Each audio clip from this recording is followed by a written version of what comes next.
Sebenarnya saya sudah pensiun dari politik, tapi for you, saya siap turun gunung.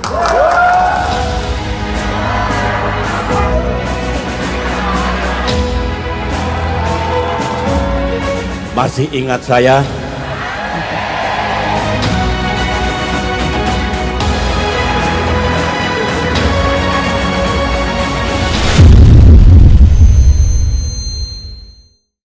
Selamat malam dan selamat datang kami ucapkan kepada Ketua Majelis Tinggi Partai Demokrat dan juga Presiden Republik Indonesia ke-6, Bapak Susilo Bambang Yudhoyono, dan juga Ketua Umum Partai Demokrat, Bapak Agus Harimurti Yudhoyono.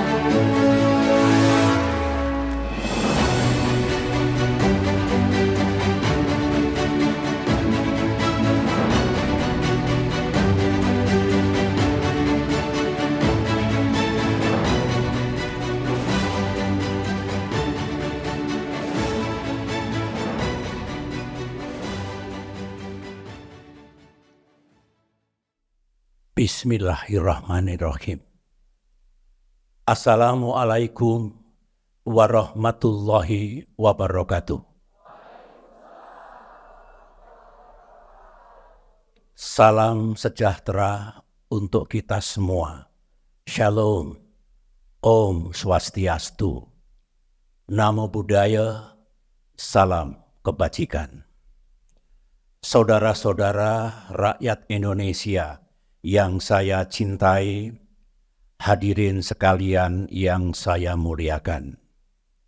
Saat ini, dunia dan negara kita berada dalam penggal sejarah yang penting dan menentukan. Penggal sejarah yang akan menentukan nasib dan masa depan kita. Tahun ini, 2024, dunia akan melakukan perhelatan demokrasi yang terbesar dalam sejarah. 2 miliar manusia di lebih dari 50 negara akan memilih pemimpin nasional dan anggota parlemennya. 3 negara demokrasi terbesar, India, Amerika Serikat, dan Indonesia, juga ikut di dalamnya. Pasca pemilihan umum tahun ini, diperkirakan landscape politik global yang baru akan terbentuk. Mudah-mudahan tidak justru menimbulkan hal-hal yang lebih buruk. Ingat, saat ini dunia kita penuh dengan permasalahan, risiko, dan ketidakpastian.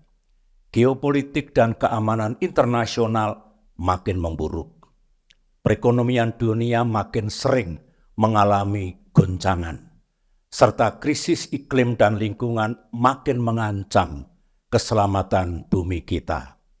Karenanya, tidak salah jika di sana-sini muncul harapan besar.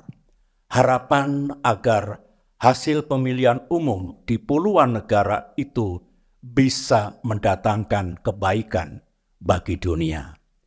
Harapan seperti itu juga muncul dengan kuatnya di negeri kita. Rakyat Indonesia berharap setelah pemilu ini nasib dan masa depannya lebih baik, bukan sebaliknya.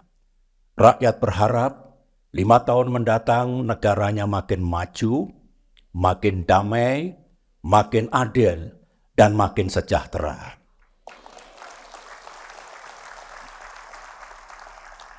Rakyat Indonesia merasakan 5 tahun terakhir ini hidupnya mengalami tekanan dan kesulitan.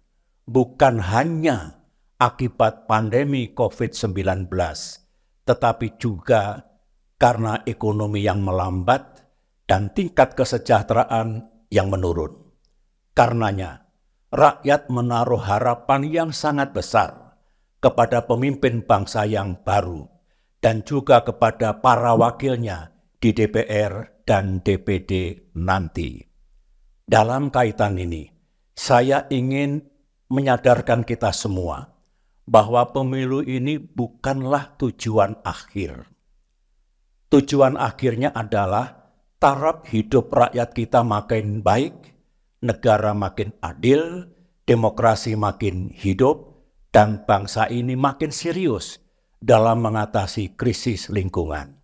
Intinya, negara dan pemimpin Indonesia mendatang bisa membuat rakyat kita punya harapan dan keyakinan bahwa hidupnya akan makin baik.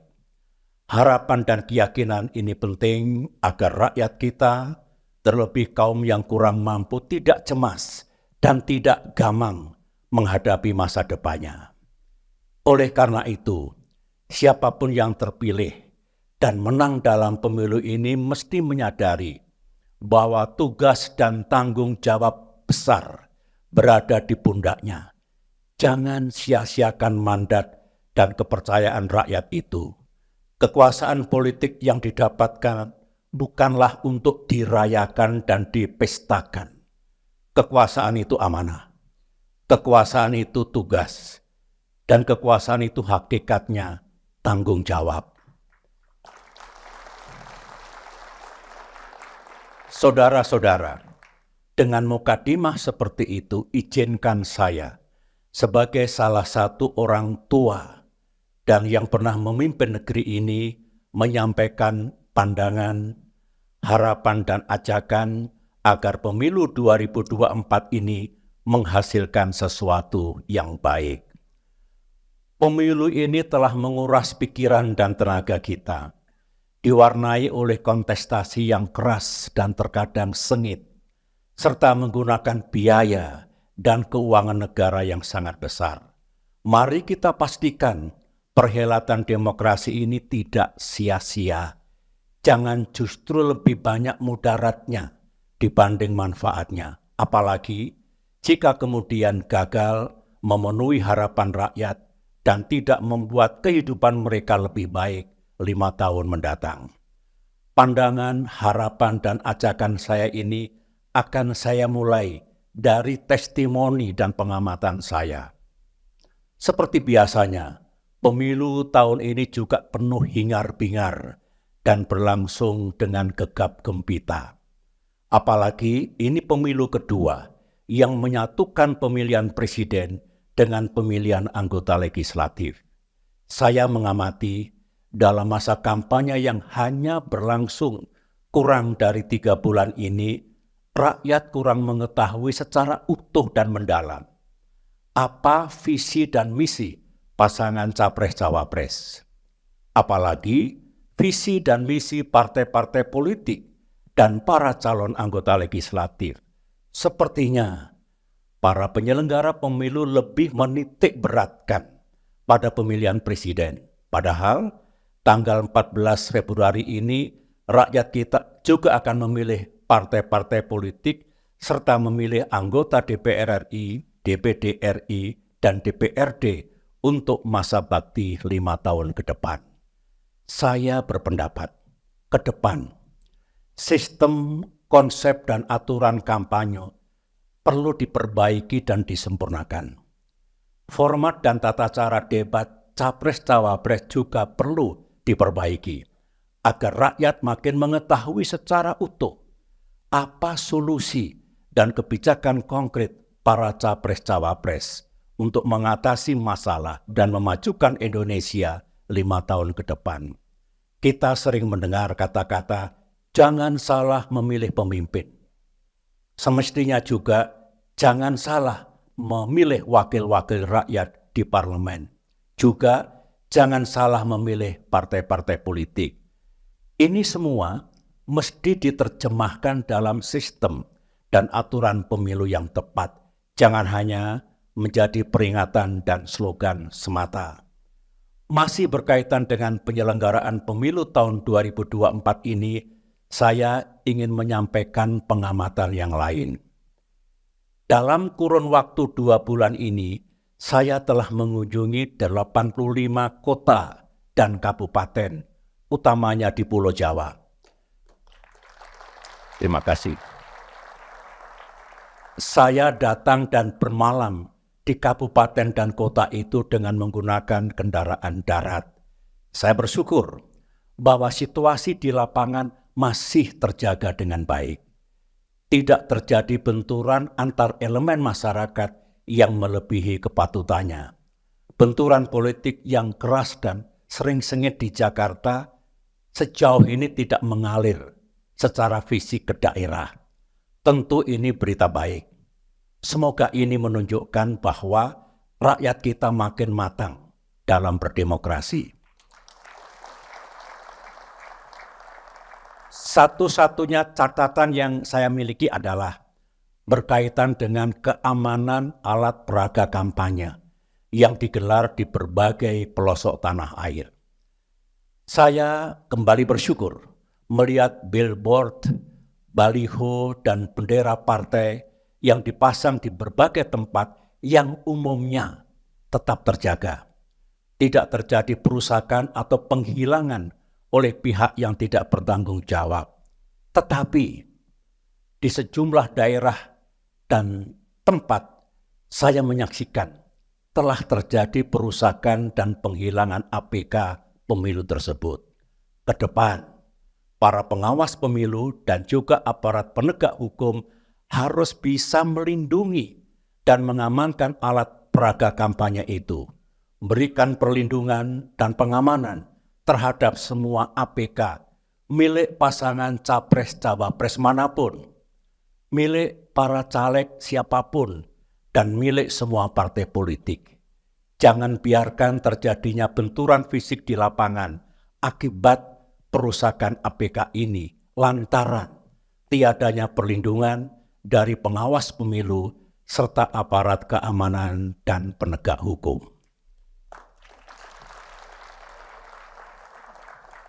Masih berkaitan dengan pelaksanaan pemilu tahun 2024 ini, ada satu hal yang mengusik hati dan pikiran saya. Di penghujung masa kampanye saat ini, muncul gerakan dan pernyataan kritis dari kalangan kampus.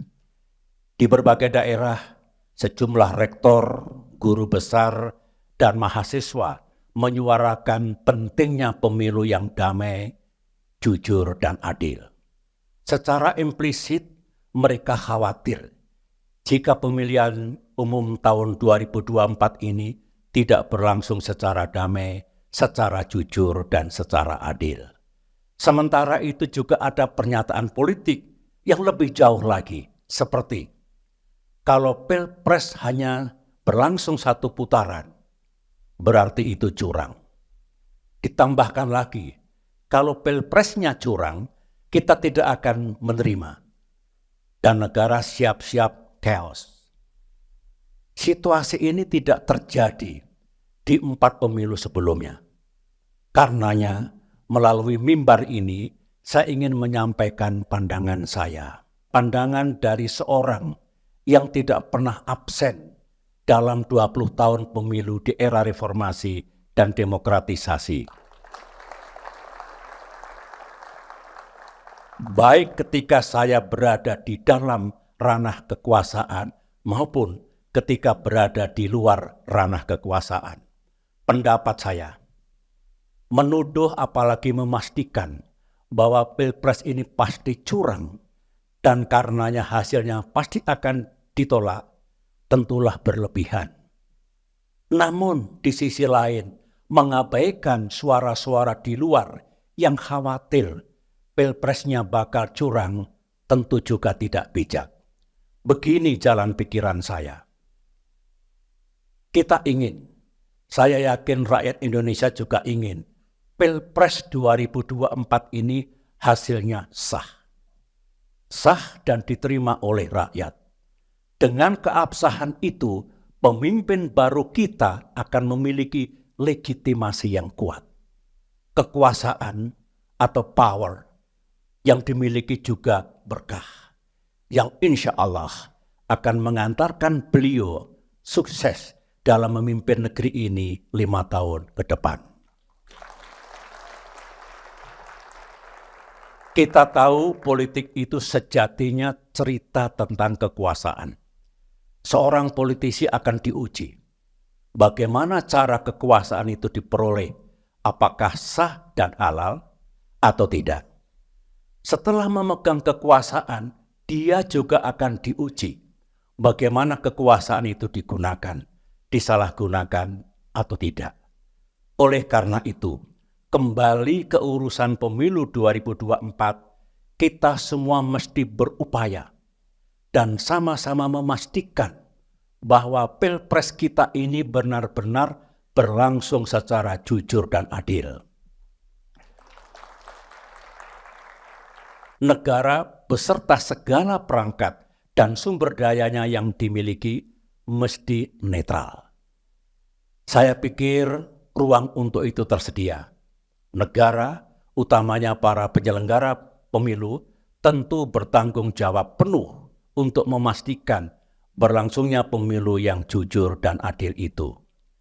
Menutup pandangan saya terkait dengan pelaksanaan pemilu 2024 ini, saya hanya ingin bermohon kepada negara dan mengajak masyarakat luas untuk sama-sama menjaga reputasi kita sebagai negara demokrasi.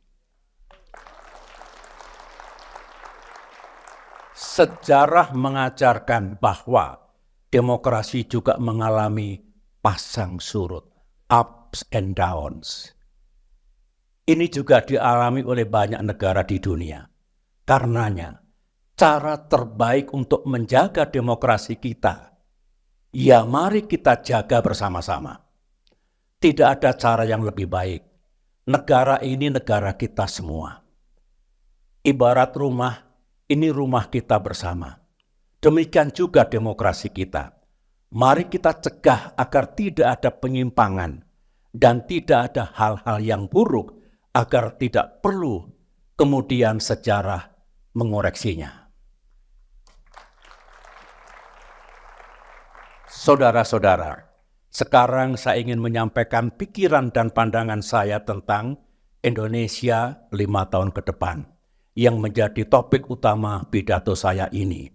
Berkaitan dengan itu, saya juga mengangkat tagline, yang sudah baik lanjutkan, yang belum baik perbaiki. Setelah pemilihan umum ini usai, pemimpin bangsa yang baru dan para anggota legislatif yang terpilih harus bersiap diri untuk melaksanakan tugas dan kewajibannya. Tugas mulia yang syarat dengan tantangan namun sekaligus juga peluang. Menyimak percakapan di forum internasional, termasuk yang dibicarakan di World Economic Forum, Davos, kita tahu bahwa dunia dan kawasan Asia tidak selalu cerah.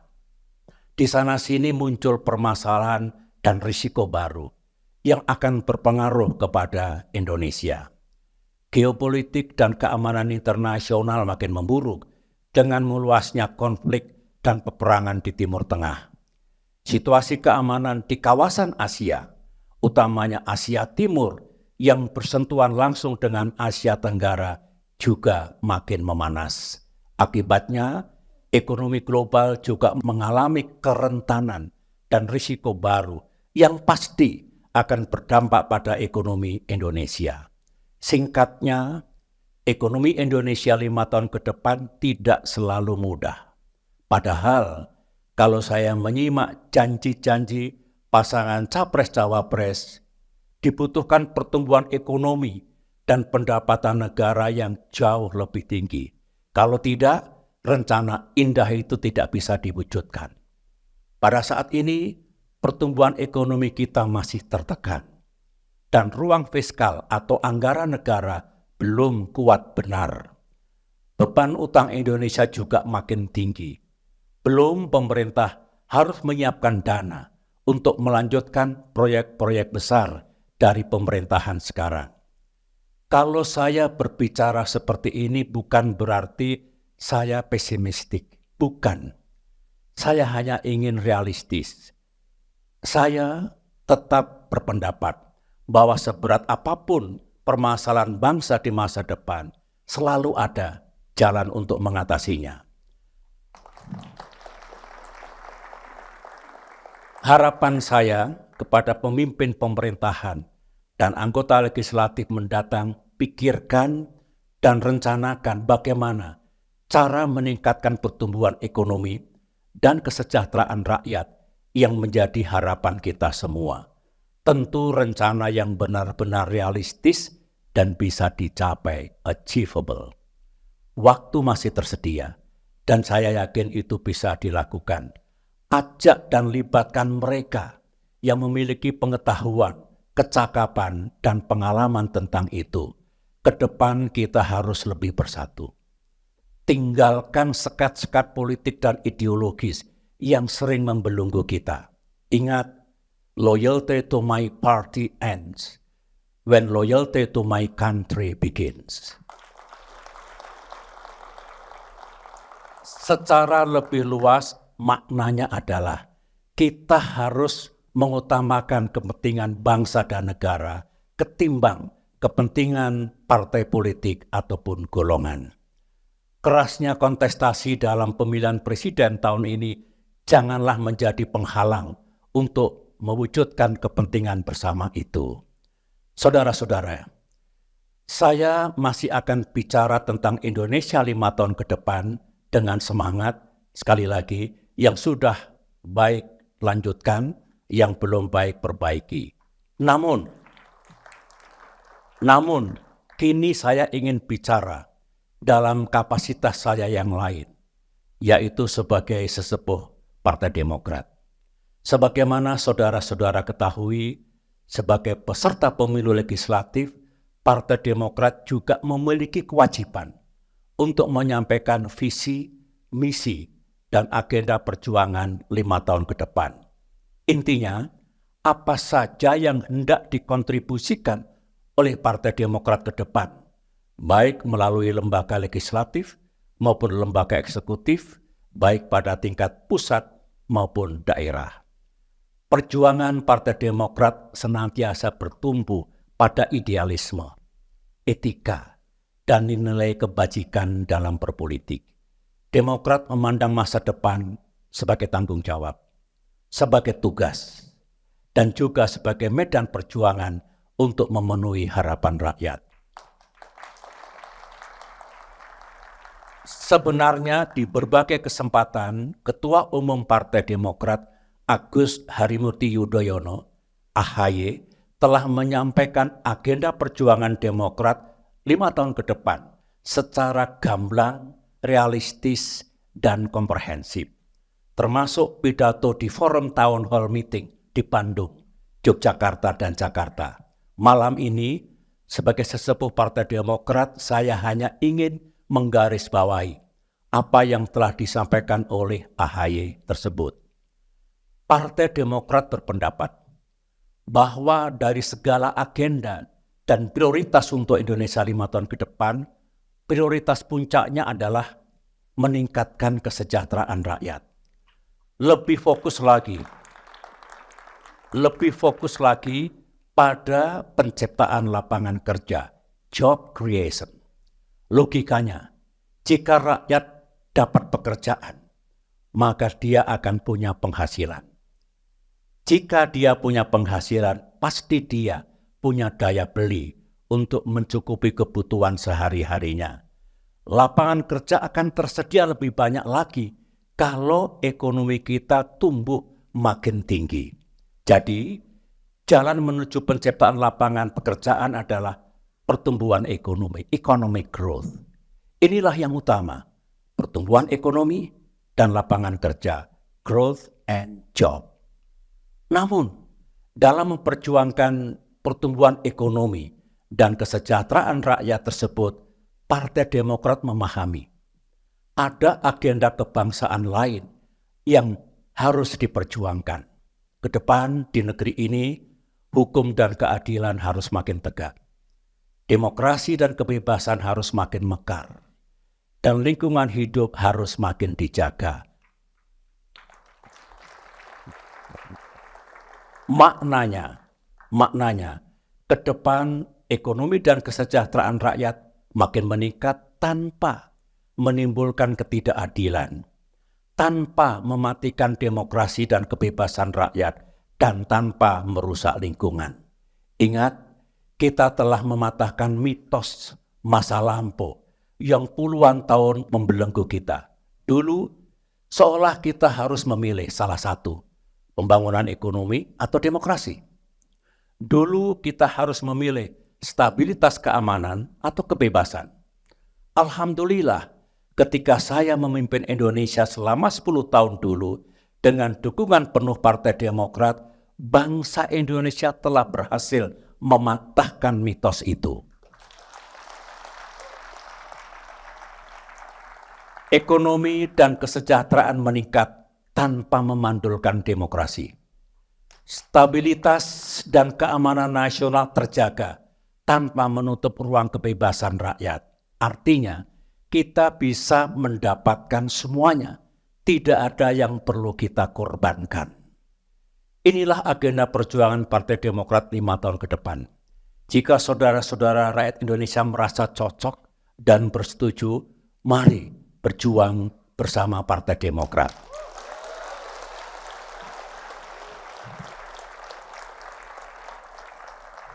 Saudara-saudara, Partai Demokrat juga mengambil bagian dalam pemilihan presiden tahun 2024 ini. Sebagaimana saudara-saudara ketahui, kami mengusung dan mendukung pasangan Prabowo Gibran.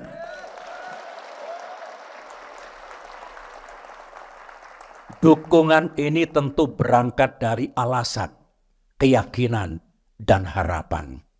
Sebelum secara resmi Partai Demokrat mendeklarasikan dukungan kepada Bapak Prabowo Subianto pada tanggal 21 September 2023 di Jakarta yang lalu, kami telah melakukan serangkaian diskusi yang mendalam. Diskusi dilaksanakan antara Pak Prabowo dengan saya, juga antara Pak Prabowo dengan AHY. Kami mencocokkan sikap, wawasan dan komitmen kebangsaan untuk Indonesia ke depan. Kami juga mencocokkan visi, misi dan agenda pemerintahan 5 tahun ke depan. Kami juga membangun kesepakatan moral dan politik dengan semangat untuk melanjutkan hal-hal yang sudah baik dan memperbaiki yang belum baik. Kami berkesimpulan ada kesamaan hati dan pikiran antara Bapak Prabowo Subianto dengan Partai Demokrat. Kami senang karena apa yang diperjuangkan Partai Demokrat sangat banyak yang sama dengan apa yang akan diperjuangkan Pak Prabowo. Di samping itu, Partai Demokrat berkesimpulan dan menilai bahwa Pak Prabowo Subianto siap, cakap, dan mampu untuk memimpin bangsa Indonesia 5 tahun ke depan. Insya Allah. Insya Allah, jika Tuhan menakdirkan, Partai Demokrat akan gigih berjuang untuk ikut menyukseskan pemerintahan Presiden Prabowo kelak. Saudara-saudara, mengakhiri pidato ini, saya ingin menyampaikan bahwa sejarah bangsa Indonesia tengah diukir kembali. Kita semualah yang tengah menulis sejarah perjalanan bangsa yang kita cintai ini. Marilah kita pastikan yang kita tulis adalah cerita yang baik dan indah, agar anak cucu kita kelak bangga kepada bangsa dan negaranya. Terima kasih saudara-saudara. Semoga Allah Subhanahu wa Ta'ala, Tuhan yang Maha Kuasa, meridhoi tekad dan langkah perjuangan kita ke depan. Assalamualaikum warahmatullahi wabarakatuh. Lebih baik di sini, rumah kita sendiri, segala nikmat dan anugerah yang semuanya ada di sini.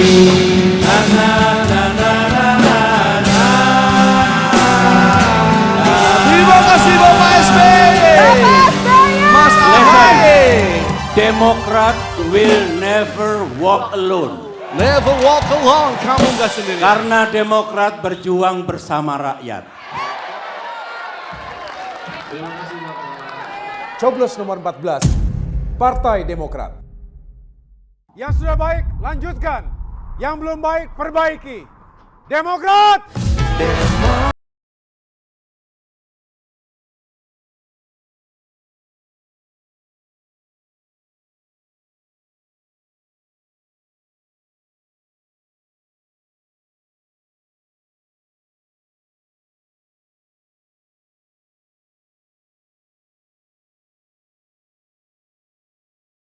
Partai Demokrat.